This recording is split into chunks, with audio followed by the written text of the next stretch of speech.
I'm Chad. I'm Dad. No, wait a minute, I'm supposed to be Dad first. Oh yeah, you're Dad. I'm Dad. I'm Chad, and this is our channel. All right, guys. Here, I'm gonna show you guys my process on these BNC connectors. So, all right. After watching many of YouTube videos and ordered some tools, I ordered this little guy off eBay. It was like, I don't know, $5 shipped or something. I'm going to take it apart so you guys can see where I set the blades up at. So this little pin right here pops out, and nothing's spring loaded. This will all stay in once you pull the pin out, but you'll take the blades out, and the way that it comes is this last blade right here is over one and this is over one. So you want to move them where I've got them, and then this little thing just kind of sticks in there, and then you'll adjust these little guys until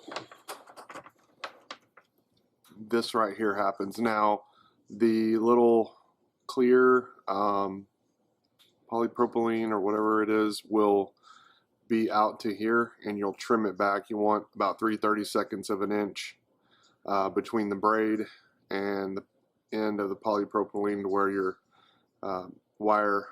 conductor wire starts. This is a double braid, so this is a RG400. The RG174 is a single braid, or it's a solid conductor. I can't remember, but anyway, you want to use the RG400. And then once this guy's set up, I'll show you guys on the next connector, but you just sit it on here and then spin it. And actually, I'll show you guys right now. I'll just do a complete. So this guy goes back together, and then this pin goes in here, and then you also want to have it set up on the 6 and the 8. This thing just slides out, and then you can turn it and it'll just slide back in.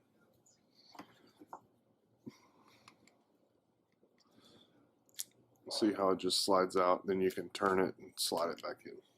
So I'll cut this for you guys, and we'll do another one.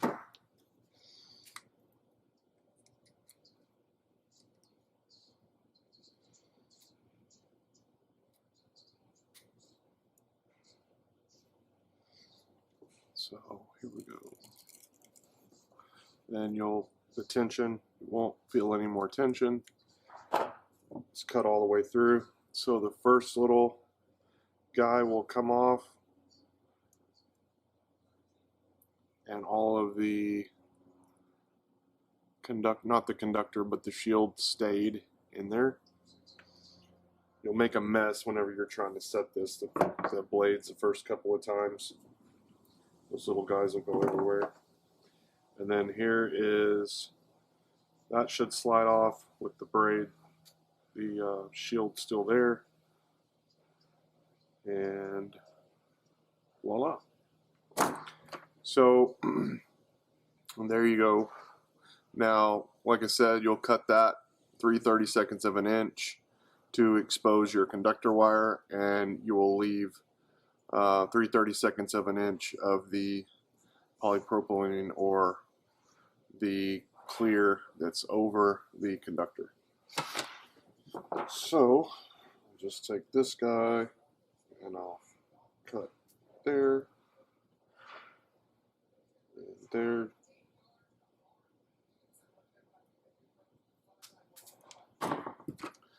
So there you go. And then I'm going to set this little guy. It's supposed to be, you'll want to cut that back to where that little guy, cut back this much. Now we're doing this together. This is the first time I've ever done this, so if I mess it up, we got plenty more.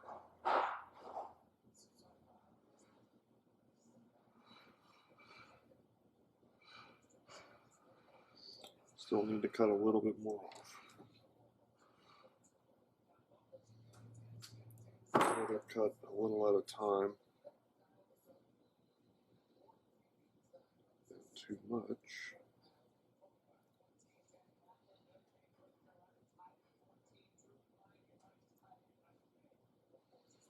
Perfect. I mean, that was perfect. Call this a little bullet. So a little bullet is bottomed out there on the polypropylene. So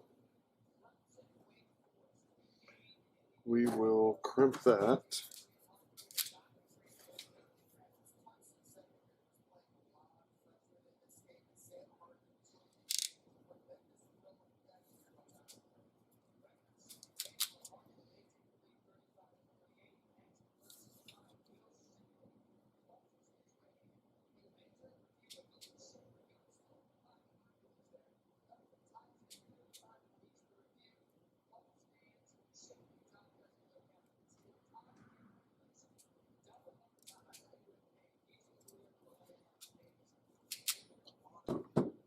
Sweet.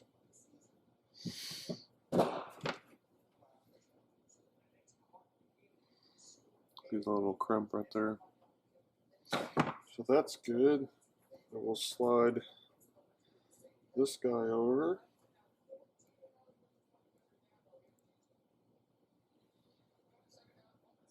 And then this guy goes over and you'll hear an audible click.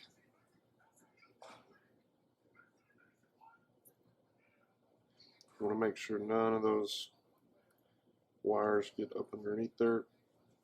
Oh, come on, click. And I didn't strip it back far enough, I don't think. Oh, I heard it click. So, won't come off. It's in there, it's clicked. I had to give it a good push. Then this guy will slide over that. And you'll go to the number 213. Make sure that it's all the way flush up against the connector. And if you don't like it, you can pull that lever, it will release.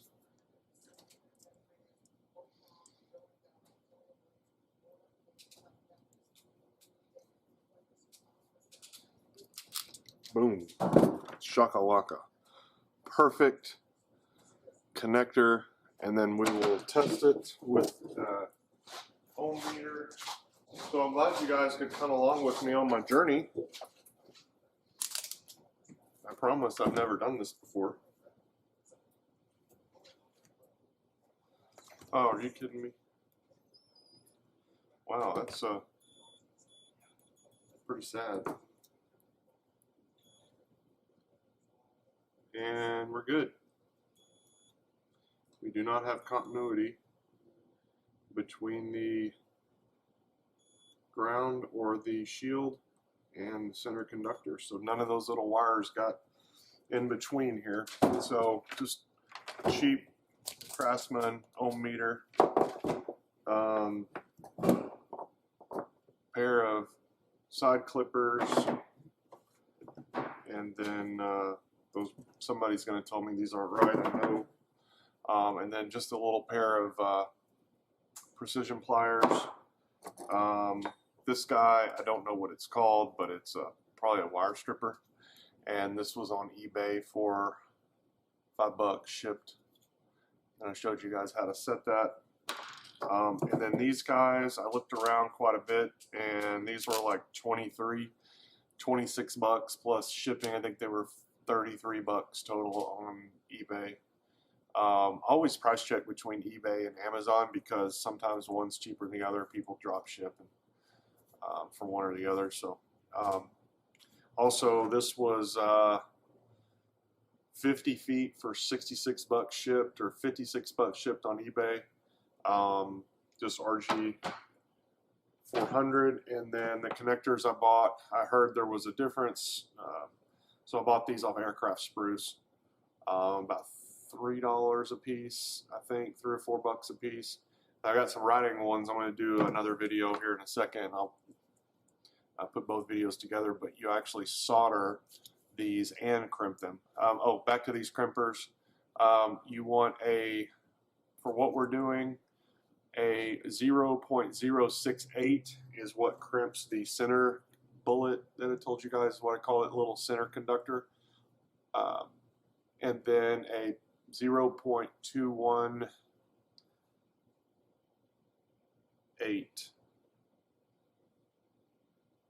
or maybe it's a 3.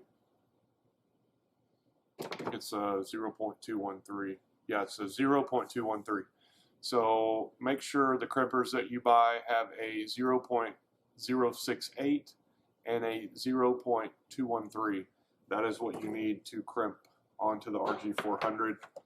If you're using a different wire instead of the RG400, those numbers will change. Alright guys, that was pretty simple. I didn't have to do anything extra. It worked, to my surprise. So yeah, we'll install this into the plane and then give us a little extra for our termination later once we get the antennas on. And then I'll be back here in a second to show you guys how to do the side or 90-degree BNC connector.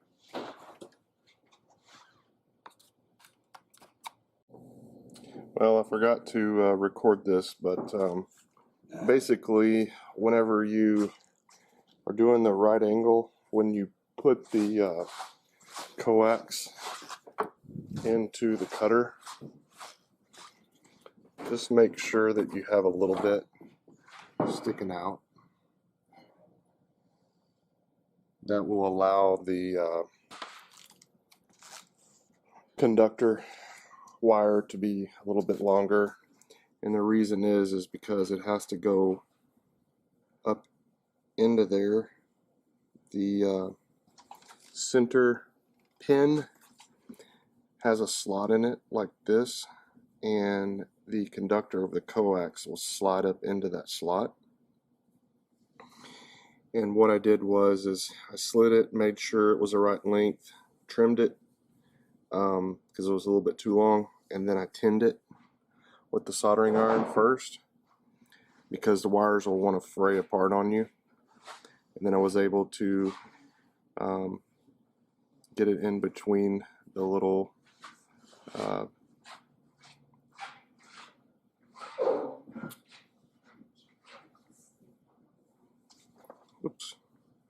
in that connector pin, that little cutout for the center conductor wire, and it was already tinned, so just took the soldering iron and with the skinny tip went down inside, a little bit of solder, and boom, heated it up, touched the solder, and it just melted perfect. And then you'll want to check it with your ohm meter, make sure that none of those little wires are touching the connector, because it will short out. So I checked it, no problems there. So we will slide the ferrule up here and crimp it down. I thought that the crimpers were going to get in the way, but they don't. No problems there. And then you will put this cover on, and I'll show you guys that. So slide the ferrule up over the collar there, and then take your crimp tool and go to 0.213, and you want to get it close to the edge there. Sorry.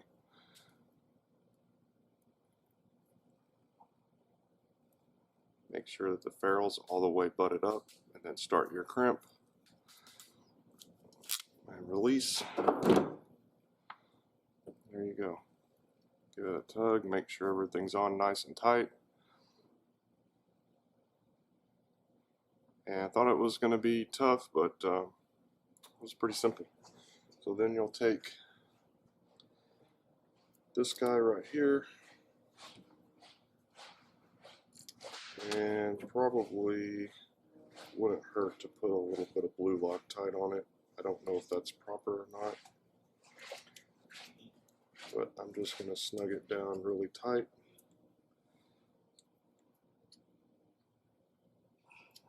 And you're done. So that was the easy part. The rest of the connections will have to be done in the plane. So I'll show you guys what we did. And this is for the ELT. I know it comes with one, but I wanted it to be the correct length. So there's the connection on, that's just temporary. But here's the connection on the GPS. So that guy I ran, you want to keep it away from power sources. I was going to run it on that side, but if you guys remember, that's where all our major power wires are going back to the battery. So started kind of running them here. I'm going to cut Patey ties and get things into idle clamps and nice and clean here, and then put my loom back on once this is all inside. And so this guy is for the transponder. So I'll run him down this way, keep him clear of any moving parts. And then I need to label these because one of them is the GPS and the other one is the radio. That's the radio, so I'm going to label it. It's going to have to go over, snake under, and it's going to go back there. The GPS goes up here. So like I said, the easy part was on the bench. The rest of these are going to have to be made in the plane, but it won't be too tough. So there you go. I was going to have these made, but after I started watching some videos, it was just too easy to have somebody else make them. And again, this stuff was $1.08 a foot or something shipped. And then the ends were $3 to $7 a piece, depending on if you use a straight or a 90. The 90s are double the price. But there's a couple spots where we needed them, like the transponder back there. You guys can see that. There was just no way to get a straight in there. It would have kicked out too far and put it in a bind. So that's the straight on the radio, and then the straight on the Garmin for the GPS. All right, guys, that's it.